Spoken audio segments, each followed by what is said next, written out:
Are the biochars sorted out. The places that did not get much burn right directly on top of them, we don't have thicker sticks, and the place in the middle has less because it's got lots of soil at the edges a fair bit. Now the ones that burned only on one end, I've stuck the carbon more towards the edge that didn't get the burn and allowed some unburnt wood towards the middle where it's more likely to rot. Or I've used it more towards the edge over here where it's going to be part of the structure of the garden wall, hold it in like this piece.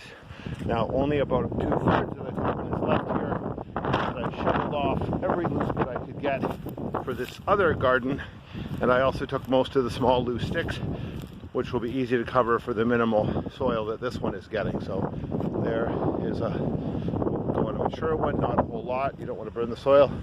The sticks are acidic, but when you use the typical basic kinds of additives, it'll be fine. So I get all of this as well as that new one.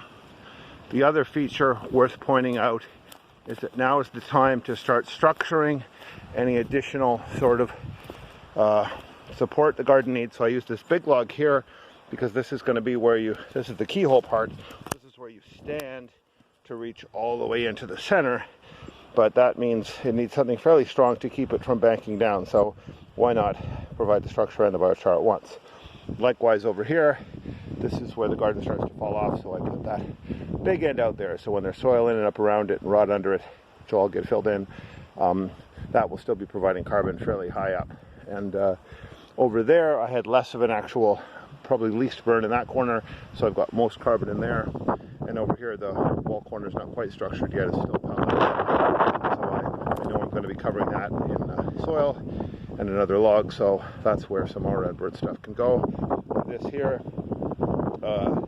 because it's burnt on the ends and not in the middle, I hung the middle strong part over there, where again it's going to provide some more structure and help hold this up as it fills in. So at this point, that log also, having gotten quite a bit of burn, is going to provide carbon here when it eventually is placed in there or so where it goes.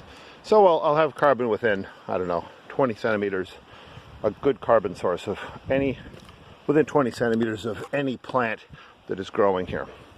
So that's the biochar level. Now what I'm going to do is I'm going to soak it and then cover it in soil, and you see how well it sticks.